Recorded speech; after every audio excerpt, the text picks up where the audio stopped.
Vamos a comenzar entonces la pintura de nuestro bodegón y quería mostrarles entonces la paleta que voy a utilizar, que van a ser muy poquitos colores porque vamos a concentrarnos en la forma en que colocamos la pintura en este bodegón y además porque, bueno, con estos simples colores, con 4, se puede hacer toda una gama de neutrales, de mezclas y diferentes matices para entonces realizar nuestro bodegón. Y lo que vamos a utilizar predominantemente en este bodegón es un contraste de colores complementarios. Si miraron el video del color, entonces ahí analizamos que uno de los pares de colores complementarios más importantes es el color naranja y el color azul.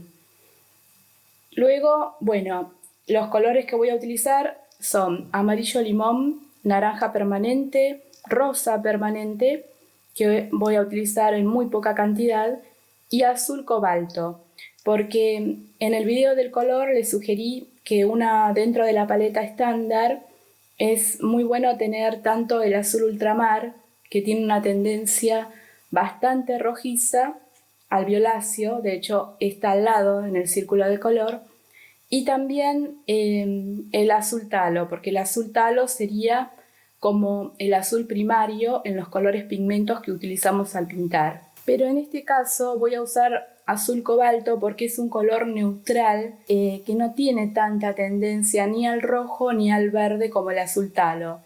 Pero bueno, no es tan transparente como esos colores, pero también tengan en cuenta que en una paleta estándar el azul cobalto es un color muy importante. De hecho, entonces vamos a utilizar el azul cobalto como complementario del naranja permanente, azul y naranja, y a partir de estos colores vamos a hacer entonces todas nuestras mezclas. Y les quería mencionar algunos tips para trabajar mejor. Primero, que cuando colocamos los colores desde los tubos, en este caso, tenemos que mantener cierto orden para ir acostumbrándonos a un trabajo profesional y para poder encontrarlos rápidamente cuando estamos haciendo nuestra acuarela. Entonces, por eso aquí pueden ver un orden de claro a oscuro, pero también de cálidos a frío. Y eso es muy importante para poder ubicarlos rápidamente en nuestra paleta cuando pintamos. Entonces, primero siempre, en mi caso, acostumbro a colocar los cálidos y luego comienzo a colocar los fríos.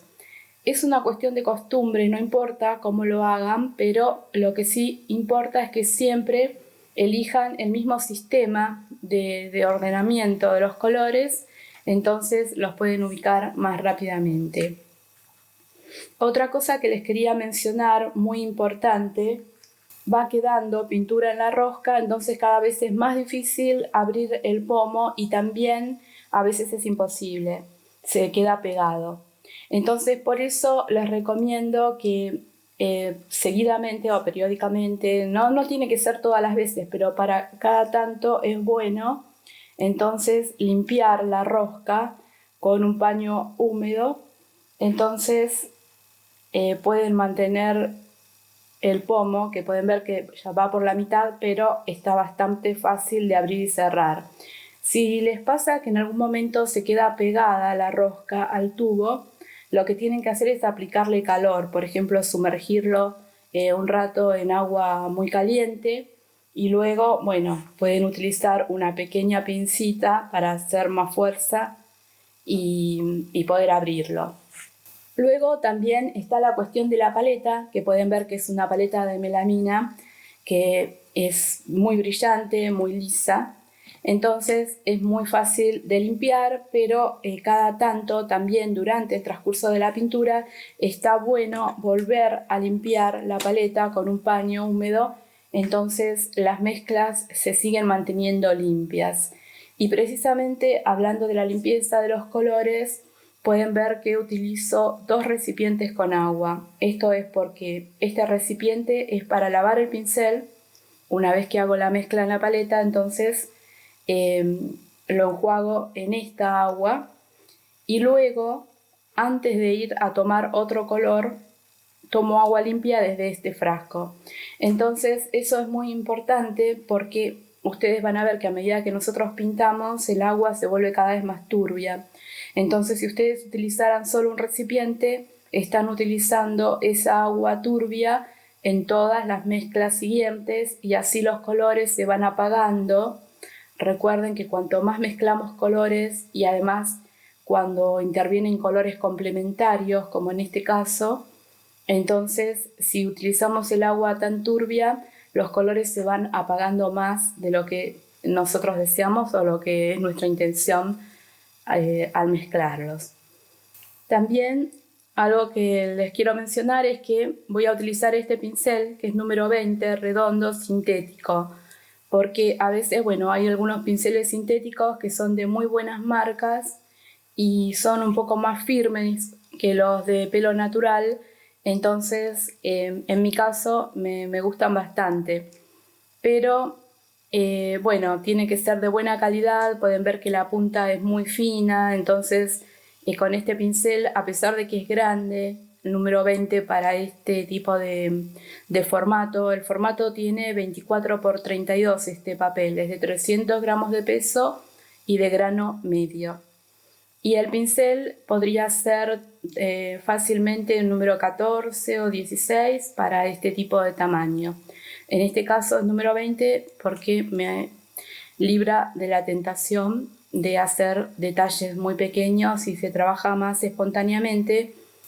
También puedo utilizar otros pinceles como complemento, por ejemplo este es plano, por si quiero hacer unos planos o veladuras de color.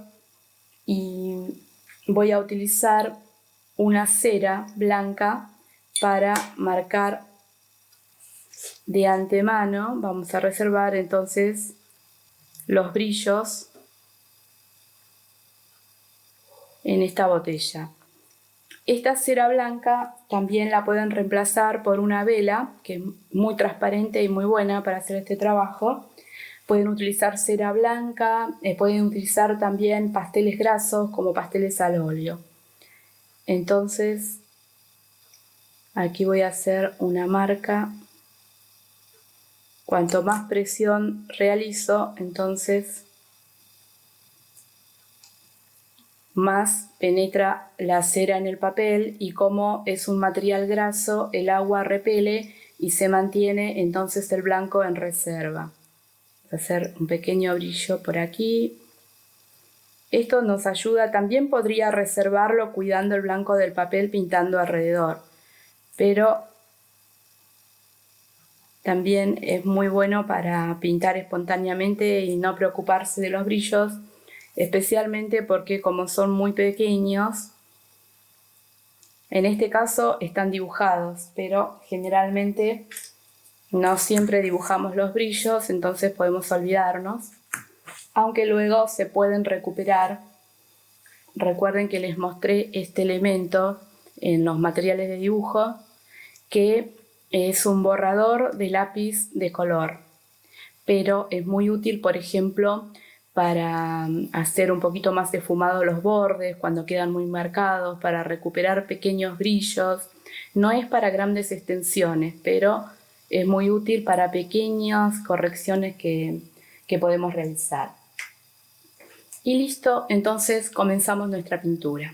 Bueno, también no mencioné que podríamos usar goma de reserva o goma de látex para reservar estos pequeños brillos que son muy pequeños y en este caso, bueno, hay muchas opciones, entonces uno puede elegir. Me pareció que mostrarlo de la cera era más apropiado, así trabajamos más rápidamente. Y también pueden observar que abajo de los frascos tengo papel absorbente de cocina, porque la mayoría de los problemas que suceden en acuarela están generados principalmente por el exceso de agua. Entonces, cuando tomamos agua con el pincel, podemos descargar en el borde del frasco, pero también a veces es necesario utilizar el papel y luego hacer las mezclas con menos cantidad de agua. Y generalmente la acuarela también hay que tener en cuenta que luego que seca empalidece bastante, entonces tienen que pintar un poquito más fuerte el color de lo que quieren que quede cuando esté seca. Entonces voy a comenzar a pintar la botella y lo voy a hacer directamente con el azul cobalto. Entonces tomamos agua y simplemente arrastrando con la punta del pincel el color, vamos preparando el color hasta que tiene la consistencia aproximada entonces para hacer la pintura. Y también otro tips importante es que siempre tengo una hoja auxiliar que generalmente la coloco adelante de la obra porque voy probando los colores, las diferentes mezclas que voy haciendo antes de colocarlo en el papel si tengo alguna duda. Entonces esto me permite colocar exactamente el matiz del color que necesito en la obra. Así que es muy bueno entonces acostumbrarse a tener un papel auxiliar que no tiene por qué ser de acuarela, en este caso es de dibujo. Entonces eso permite estar seguros si tenemos alguna duda. Y ahora vamos a pintar sobre seco, entonces comienzo con la parte que va en sombra. Ahora estoy tomando un poquito más de agua porque esta parte es un poquito más oscura.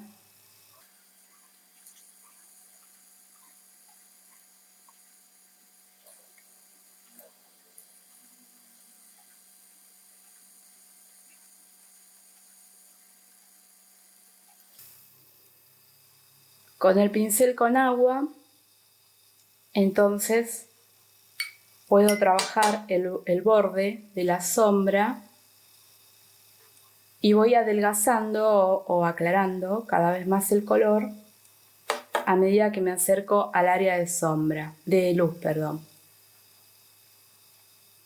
Y pueden ver que por más que paso por encima del brillo, se mantiene entonces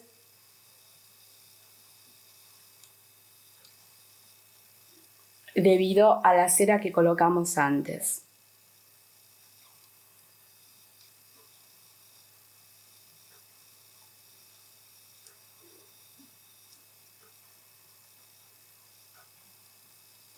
Coloqué un poco de azul también para la sombra proyectada de este objeto redondo.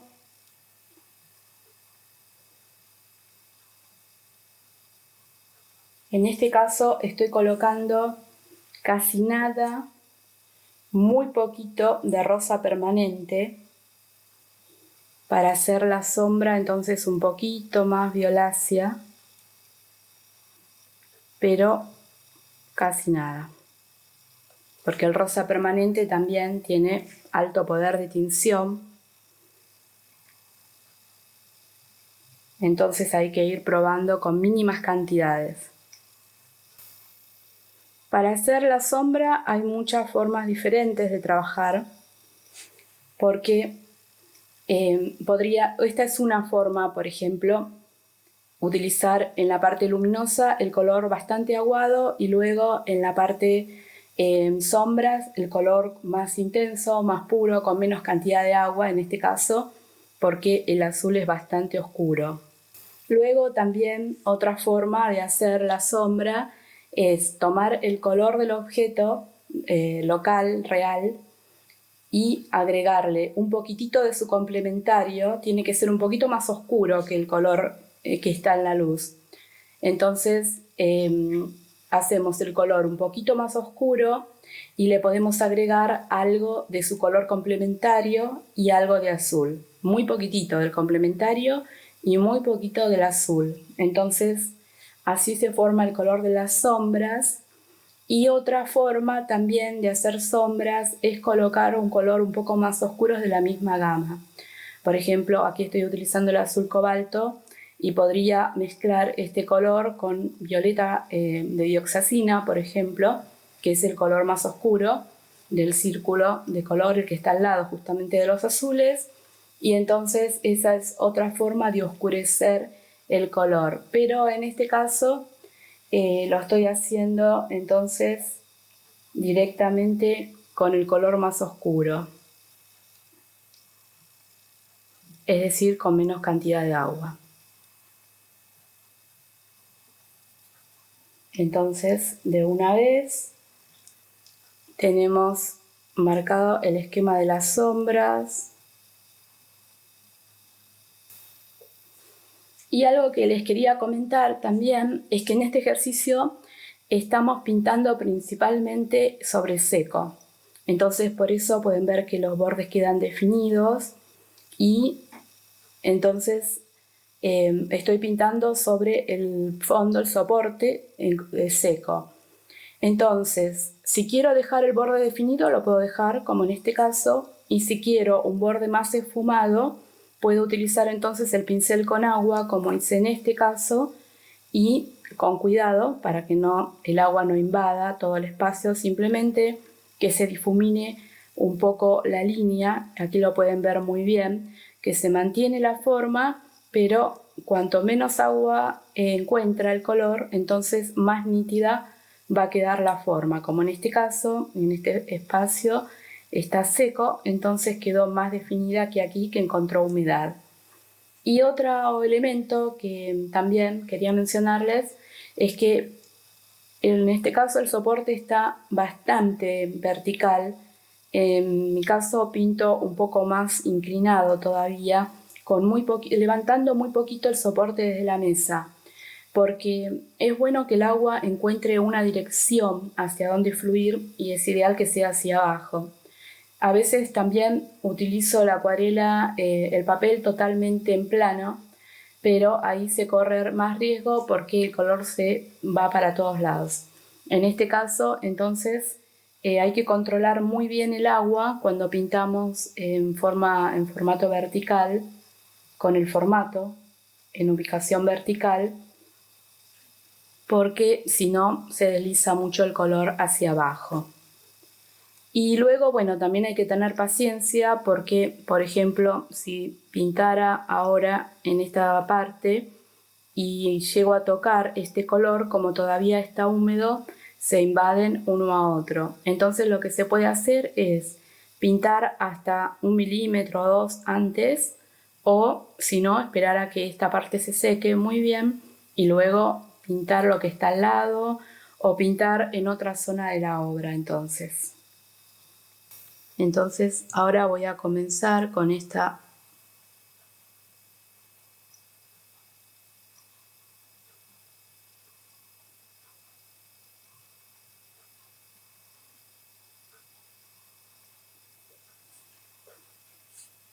mezcla que es un poco más violácea porque tiene un poquitito más de color rosa permanente, perdón, tiene un poquito más. Y ahora bastante aguado con la misma mezcla, como se va mezclando porque encuentra humedad. La mayor oscuridad tiene que estar en este lugar por ser la sombra. Cuando tienen exceso de color, lo único que hay que hacer es acercar un pincel que van secando y entonces levantan el exceso de color. Ahora voy a hacer el color para el objeto pequeño. Entonces lavamos bien el pincel, tomamos agua limpia y voy a utilizar para este objeto el azul cobalto. Lavamos el pincel nuevamente.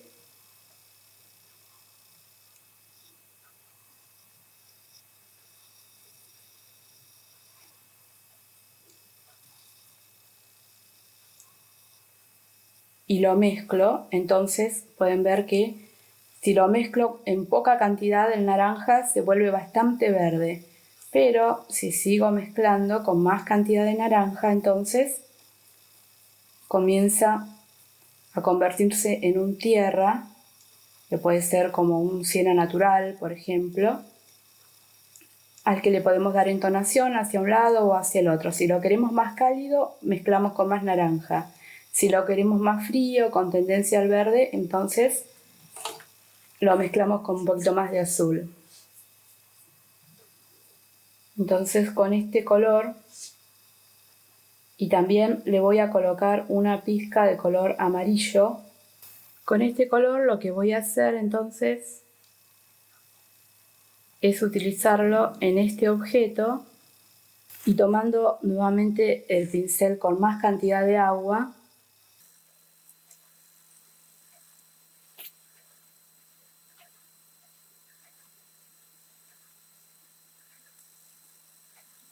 con el pincel seco, con menos cantidad de agua, también podemos debilitar el color en algunas zonas, especialmente en la joroba de la sombra es lo que tiene que quedar oscuro.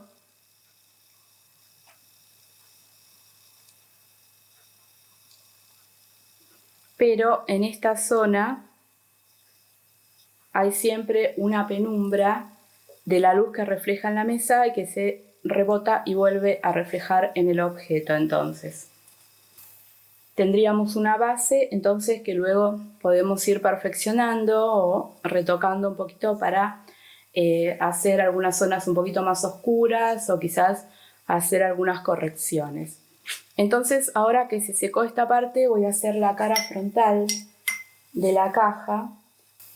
Voy a preparar entonces amarillo limón para el frente de la caja con una pizca, casi nada, de azul cobalto. Esta cara es muy luminosa y muy clara. Y en este caso, para hacer lo que sería la zona de sombra, lo que podría hacer es agregarle, por ejemplo, el complementario. Entonces eso lo convertiría como en un amarillo un poco más oscuro y agrisado, y su complementario sería violeta. Como en este caso no tenemos en la paleta violeta, entonces podemos utilizar el violeta que habíamos formado para la tapa. Entonces podría ser una versión sombreada del mismo color. Para el fondo voy a preparar un color que se hace fácilmente entonces con el naranja y el azul, y aproximadamente sería esta mezcla. Entonces rápidamente vamos cubriendo. Para hacer contraste de valor necesitamos colocar lo oscuro al lado de lo claro o viceversa.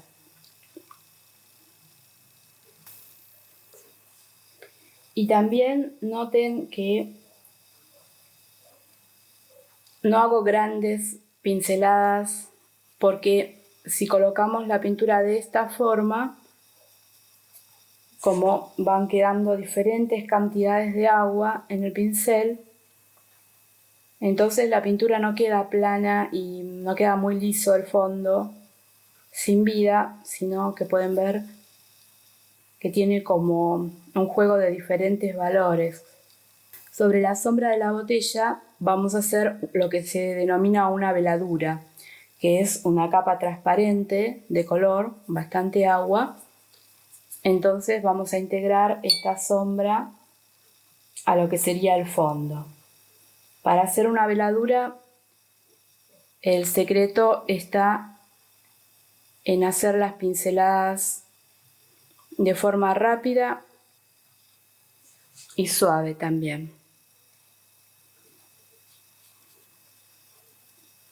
Tener bastante color preparado para que no se termine en la mitad del proceso y no hay que repasar ni pasar muchas veces por el mismo lugar, porque si no levantamos la pintura subyacente.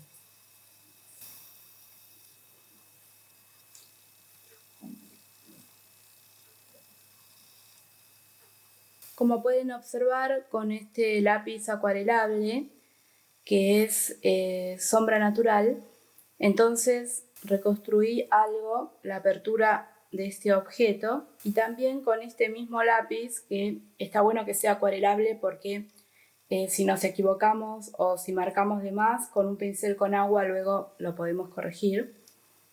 Entonces también es una buena herramienta para sugerir solamente la textura de este objeto, esas líneas que se ven, para sugerir su textura simplemente. Entonces, bueno, luego con este lápiz también vamos a hacer el texto. Pueden ver que hay como una línea que hice con grafito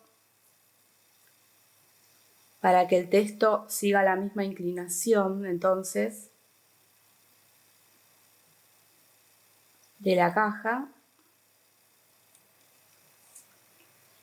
Y no lo remarcamos mucho porque luego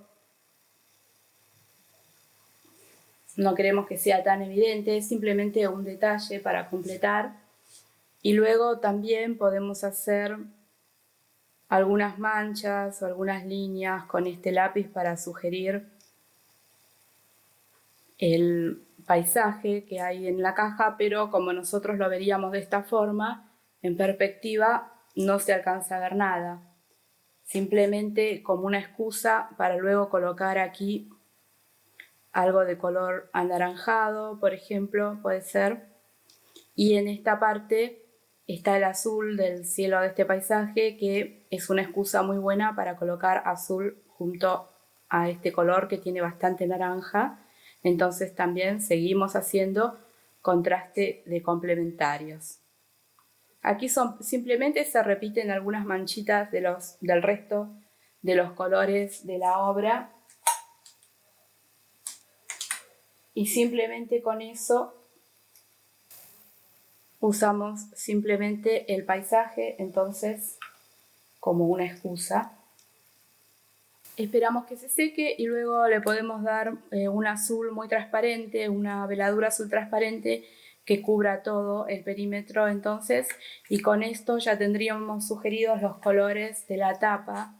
Y está bueno, como dijimos antes, porque tenemos azul al lado de naranja, que también crea un contraste complementario, igual que este color que es violáceo crea un contraste complementario con este amarillo limón. Entonces, bueno, sobre la base de la mesa voy a colocar un color bastante agrisado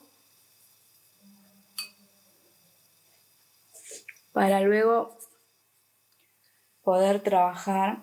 Entonces,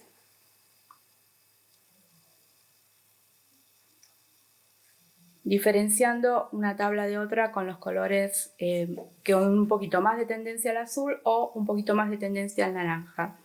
Pero primero voy a colocar esta base. También podemos dejar en algunos lugares que se vea un poquito el blanco del papel para sugerir quizás el canto luminoso de las maderas.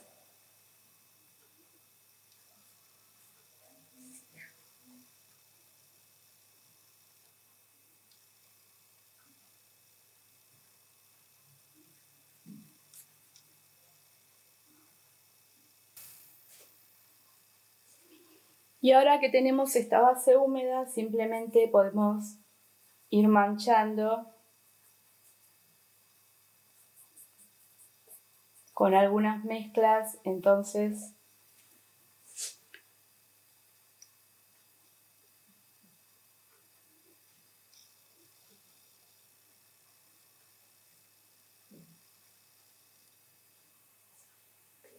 y el color va a ir reaccionando a la humedad que tiene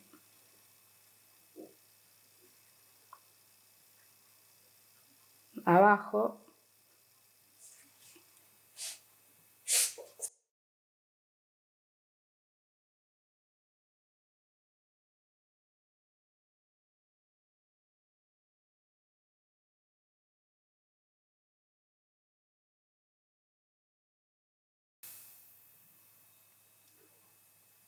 Esta es la diferencia entonces de pintar sobre húmedo.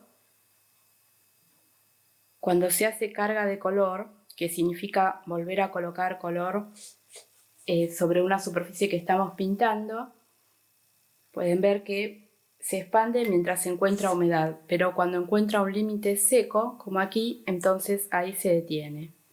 Entonces podemos, con el pincel con agua, entonces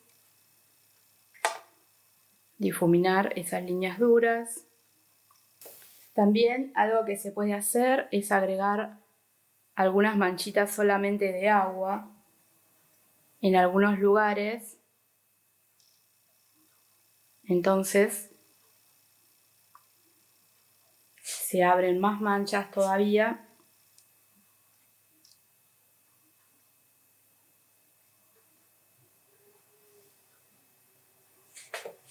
Si es que en algunos lados todavía hay humedad.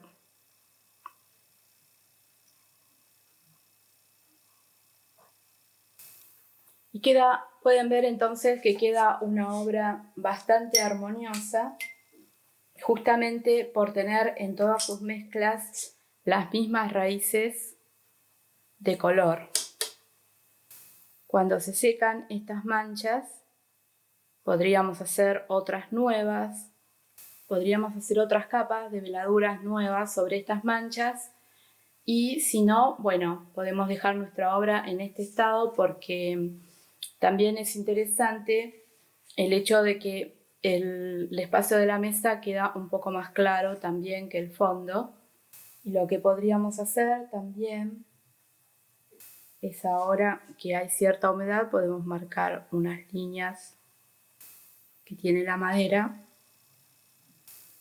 En la fotografía estas líneas se ven todavía mucho más oscuras, casi negras, pero no las hagan tan oscuras para que se integre bien entonces con el resto de la obra. Ahora entonces voy a esperar a que seque perfectamente esto, y tengo que hacer esta sombra que me olvidé. Entonces con esa sombra completaríamos entonces toda la obra. Bueno, tenemos nuestra sombra de la caja, entonces pueden ver que quedó bastante definida. Cuando es así, recuerden entonces que con un pincel con agua de cerda, por ejemplo, podemos restregar los bordes y esfumarla un poquito más, o si no, también con el lápiz borrador del lápiz de color, entonces podemos mínimamente hacerla un poquito más difusa. Luego, bueno, terminamos nuestro primer bodegón y tenemos entonces el placer que todo artista tiene de poder firmar su obra.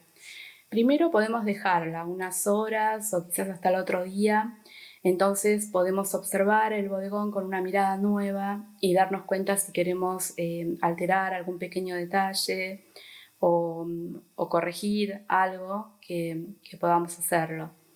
Entonces, luego para firmar la obra pueden utilizar el lápiz grafito, que tradicionalmente se utilizaba para firmar las acuarelas, y si no, también a mí me gusta utilizar estos marcadores que son microfibras indelebles y tienen la punta ultra fina, y este por ejemplo es gris oscuro, entonces no altera ni los colores de la obra. Luego también con pincel y acuarela, usando algún color que esté integrado en la obra. Este por ejemplo tiene una punta ultra fina, el número 0. Entonces también pueden firmar la obra, y generalmente la firma se coloca pequeña del lado derecho inferior, o también del lado izquierdo inferior. Hay que tener en cuenta, si se va a enmarcar la obra, de no colocar la firma muy al borde para que no quede tapada por el marco. Y también, bueno, hay que tener en cuenta que, por ejemplo, Vincent Van Gogh utilizaba los laterales o incluso los jarrones para poner su nombre, pero lo hacía para completar la composición. Así que esa ya es una cuestión muy subjetiva, pero firmar la obra es un gran placer para cada artista. Y hablando de placer, es muy importante recordar cuando hacemos una obra que no importa, sin importar el resultado, lo más importante es disfrutar de nuestro trabajo, del proceso durante el cual hacemos la obra.